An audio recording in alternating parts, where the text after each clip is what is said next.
Hello guys, and welcome to another video on the JOT15 channel. Today, I'm going to show you how to play Graf Zeppelin, a carrier with a very unique playstyle compared to others. Firstly, let's talk about the fighters. They are quite strong, as you get 6 of them, making them very effective against enemy attack planes. However, you only get one squadron, which means that one mistake can cost you dearly.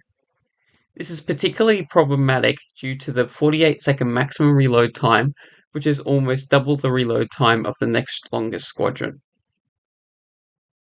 To maximize your fighters, there are two types of baiting techniques you'll need to know. The first is standard baiting. You will wait for the enemy to keep their planes at one spot. You'll notice this from the circular motion, then send your fighters straight at them. Once the enemy planes turn to engage, you pull your fighters back and place them behind your CV or near friendly teammates, who will assist in shooting them down, ensuring you win the dogfight. The second technique is more advanced, double baiting. Here you send your fighters towards enemy planes that are on the move, pretending to get caught.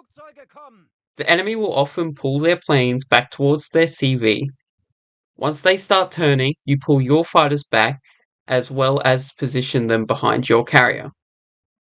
Timing is crucial, as some planes, like those from the Saipan, are faster than others, so you'll need to adjust accordingly.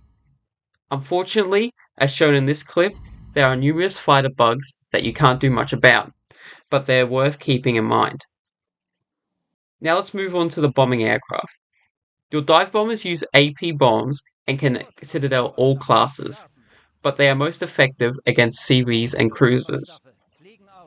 Your torpedo bombers, on the other hand, require significant leading due to their slow drop speed.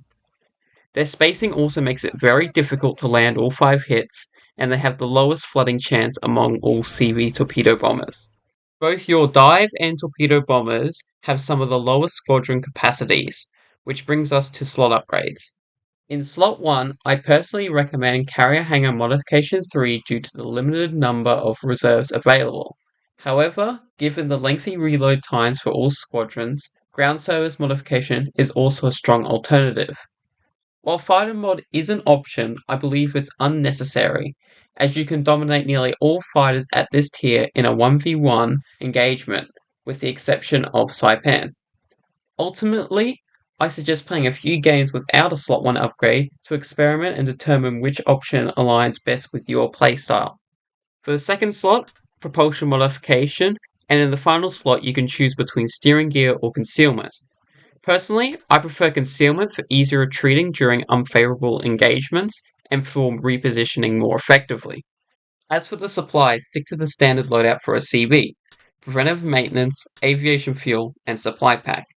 For the elite bonus, take elite ground service. A big thanks to Kenchi for helping me with the intro footage.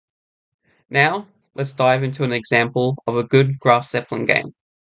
Now, unfortunately, this is the best game I have, despite the bots, because 2/3 of the time you will just be versing Kargas, which are very easy to deal with. In this game, we will be versing a Ranger in addition to a Makarov and a Hatsuharu. As the game begins, I immediately turn right to push the flank before launching my aircraft.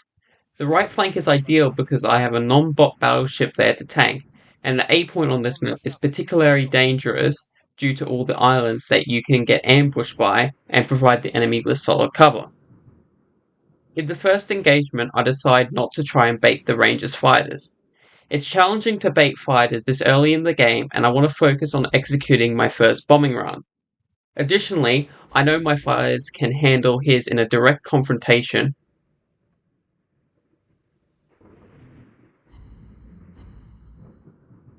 My first drop isn't great, as I was trying to predict the bot speeding up, especially around the island.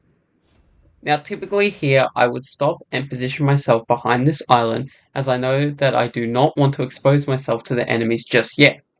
However, from my spotting, I know that there is only bots on this side of the map, so I keep pushing.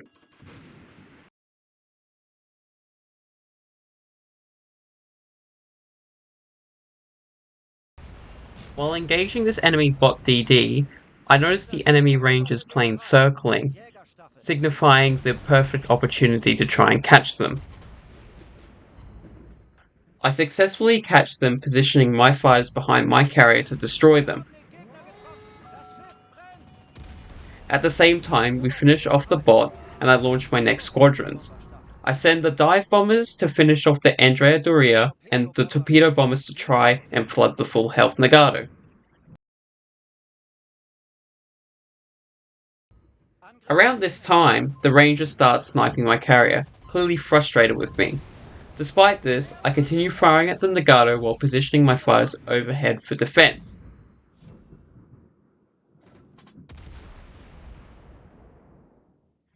During this sequence, I spot the Hatsuharu and immediately shift my focus.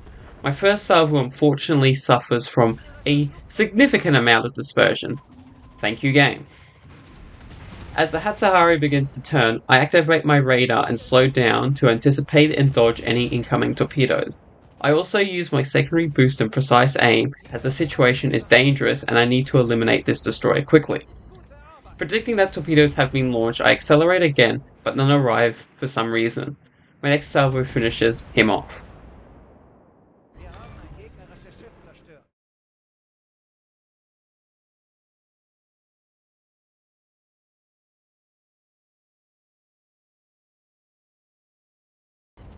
At the same time, I notice the Ranger's fighters are moving north back over his carrier, so I position my fighters behind myself once more, successfully catching them again.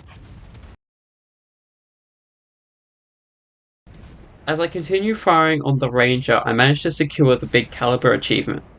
Unfortunately, the Ranger survives long enough to launch all his squadrons, which ultimately leads to my carrier's destruction. I take down the Ranger with a final Citadel salvo, but before I go down, I quickly launch my dive and torpedo bombers at the last remaining enemy, predicting his future position with the latter.